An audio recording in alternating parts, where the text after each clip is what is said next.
Stalin, el hombre que se forjó como el acero con el estudio de la teoría marxista-leninista, representa hoy el enemigo más encarnado del imperialismo mundial. Su satanización se da por los reaccionarios de todo tipo, al no perdonar la osadía de mantenerse fiel a la causa leninista de la revolución proletaria y por edificar el socialismo en la Unión Soviética. Es en la ciudad de Tiflis, Georgia, donde nació José Vissarionovich Chugashvili, Stalin, específicamente en la ciudad de Gori, el 21 de diciembre de 1879. Georgia es una de las naciones oprimidas por el zarismo en Rusia, donde se les prohibía hablar inclusive su lengua georgiana. Las condiciones de las naciones, entre ellas Georgia y de Rusia en general, eran de miseria y explotación. El proletariado y el campesinado estaban sumidos en la pobreza. Es en la provincia de Tiflis donde se vio por primera vez al hombre que se convertiría en el más odiado enemigo de la minoría burguesa y el más querido por millones de proletarios del mundo, por las grandes masas populares. Stalin era su seudónimo, que significa el hombre de acero, y desde sus inicios en la lucha revolucionaria se apegó al estudio del marxismo como la herramienta más avanzada de la humanidad para transformar la realidad que padecen los obreros y campesinos en el capitalismo.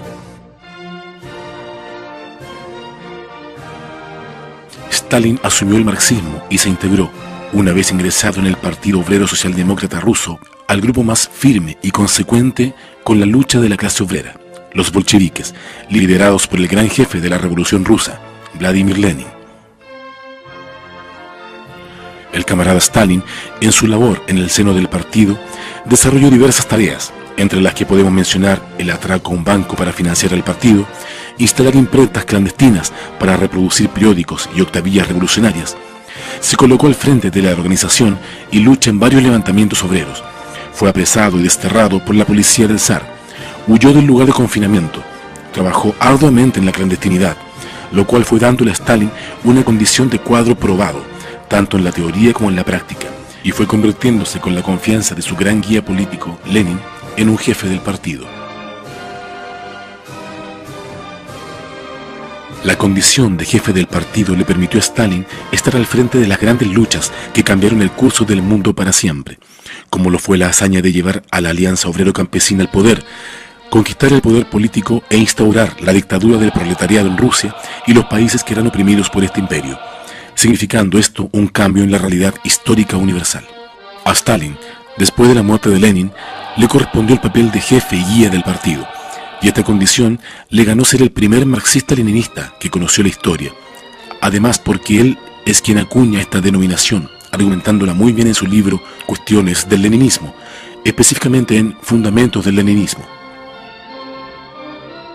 A él le tocó dirigir el desarrollo y construcción del socialismo en la Unión Soviética, y junto a la dirección bolchevique se movilizó la voluntad de millones de hombres, de las amplias masas populares incentivadas por la construcción de una sociedad nueva, en pos de la industrialización socialista, por la cual la patria de los soviets pudo elevar de forma impresionante su nivel científico-técnico, en pleno tiempo que el capitalismo y el sistema imperialista mundial se veían brutalmente golpeados por la crisis de sobreproducción de 1929, gestada por la misma contradicción de este sistema de explotación, la cual repercutió por años.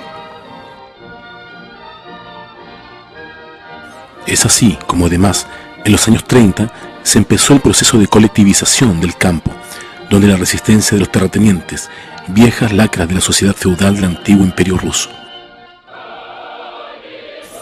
Estos enemigos del pueblo y los trabajadores atacaron sin piedad a los campesinos pobres, pero la dirección bolchevique puso sus fuerzas en quienes debieran liberarse de las manos de la explotación, y así triunfante, los explotados llevaron la colectivización adelante, lo cual ayudó a la satisfacción de las necesidades alimenticias de la Unión Soviética y borrando el hambre de muchos lugares donde las sequías devastaban los campos por el bajo desarrollo técnico del agro y las condiciones miserables en las que los terratenientes o kulaks tenían a los campesinos pobres. Un impresionante desarrollo social se veía en la Unión Soviética. La cultura florecía en todas partes. Los planes quinquenales para la agricultura e industria hacían que las cifras de producción avanzaran a tan gigantesco ritmo que la Unión Soviética pronto salió del atraso en el cual estaba sumida, para transformarse en una potencia socialista próspera. Los obreros, llenos de moral, crearon movimientos como el Stajanovista, lo cual le dio un impresionante vuelo a la producción socialista y en los grados de conciencia colectiva de los proletarios soviéticos.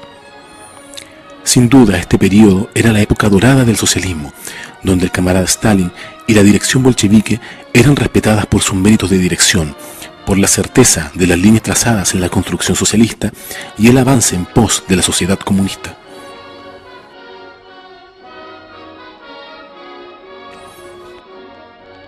Pero no todo era de color de rosas. A medida que la lucha revolucionaria iba marcando éxitos tras éxitos, las viejas clases del pasado levantaban cabeza y abiertamente conspiraban para derrocar el gobierno bolchevique y volver al pasado, volver al capitalismo.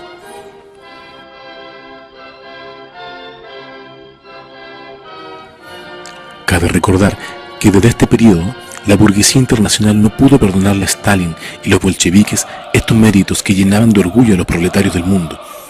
Desde aquí, todo tipo de mentiras reaccionarias fueron diseñadas desde Joseph Goebbels y Hitler por el lado de los nazifascistas hasta la misma CIA y los revisionistas.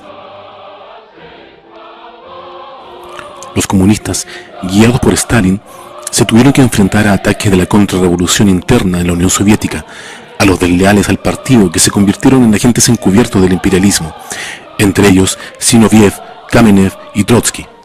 Este último fue asilado por el régimen anticomunista de México y los secuaces de este renegado inclusive desarrollaron acciones contra el Estado Socialista Soviético, saboteando la producción, colocando bombas en fábricas, quemando los campos colectivizados, siendo financiados por el imperialismo nazifascista alemán, junto al general golpista Tukhachevsky.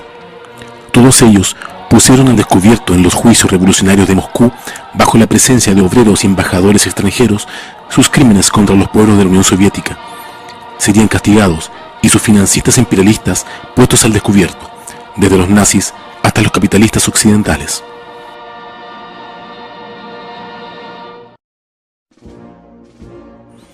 Stalin se enfrentó al ataque más despiadado del imperialismo contra la Unión Soviética durante el desarrollo de la Segunda Guerra Imperialista Mundial, para acabar con la revolución proletaria e instaurar el régimen nazi-fascista, que le costó a la Unión Soviética 800.000 comunistas, 27 millones de soviéticos en total.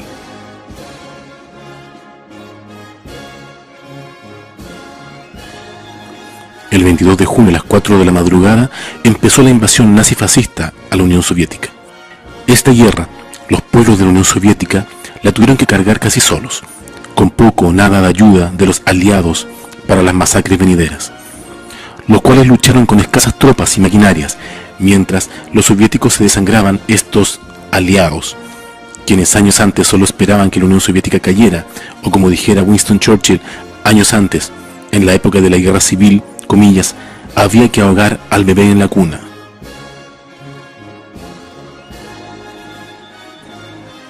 Ayudaron a la Unión Soviética solo como buenos especuladores que eran, pues veían el coraje y lucha de los soldados rojos, de la fortaleza con que su dirección encaminaba la victoria antifascista de los pueblos soviéticos. Los pueblos de la Unión Soviética recordarían esta guerra épica como la Gran Guerra Patria,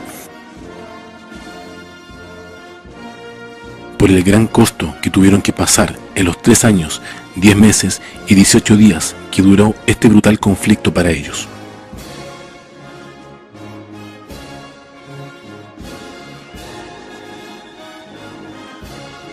Pero la claridad política del partido direccionada por Stalin llevó a que cayeran los nazifascistas en la Gran Guerra Patria.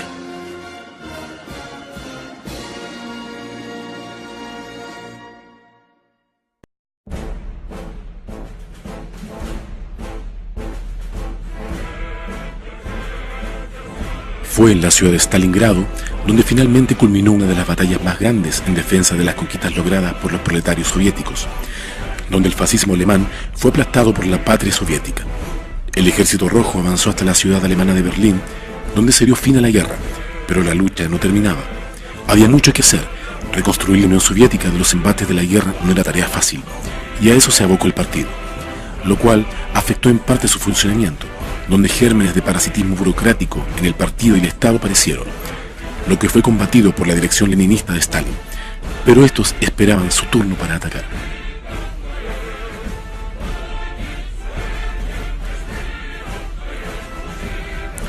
La Unión Soviética avanzó rápidamente en la construcción del socialismo y la solidificación de sus bases.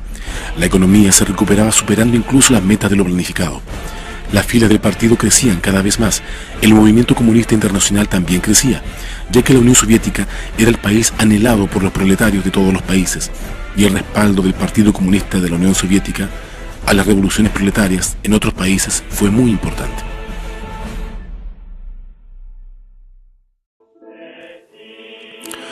Pero una noticia inesperada enlutó a los pueblos del mundo, pues el 5 de marzo de 1953 muere el camarada Stalin. El guía, el maestro, el jefe ya no estaba. La noticia conmovió a los proletarios de todos los países.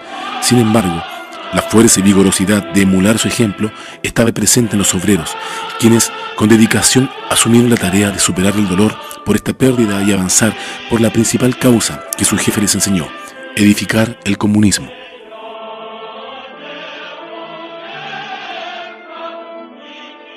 Luego de la muerte de Stalin, el burocratismo y las viejas ideas burguesas levantaron cabeza, y sus elementos más viles asomaron.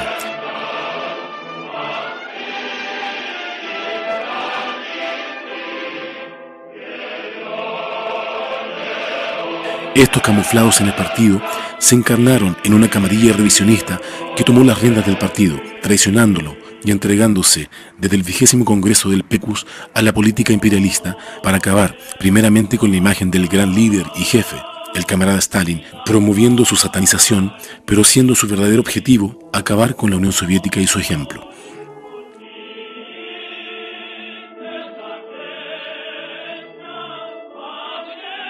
Promovieron campañas por la desestalinización, le atacaron y pretendieron borrarlo de la historia, tergiversando su legado y sus obras, pero hoy la historia devela su fracaso imperialista.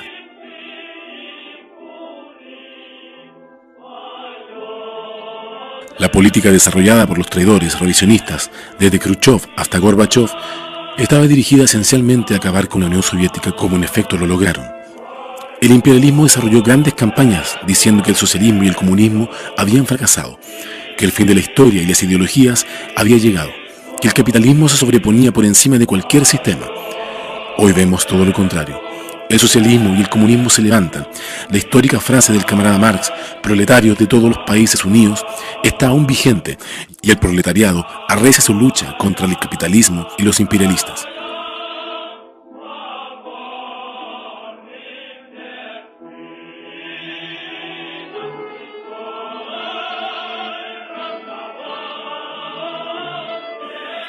El camarada Stalin, al que creyeron muerto en todos los aspectos, vive en los pueblos.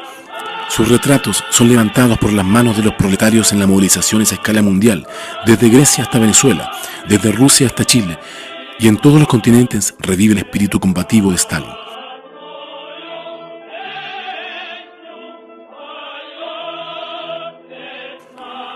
Lograr cumplir con su legado es nuestra gran tarea. Hoy el camarada José Stalin es la representación más digna de un comunista marxista-leninista, por ser el acero inquebrantable e indiscutiblemente el férreo luchador que entregó su vida a la causa de la revolución proletaria. Stalin es el digno cuadro revolucionario, ejemplo a emular, y su legado vive y será defendido por los partidos comunistas revolucionarios que, victoriosos, llevarán más temprano que tarde a la clase proletaria, al poder político y al socialismo.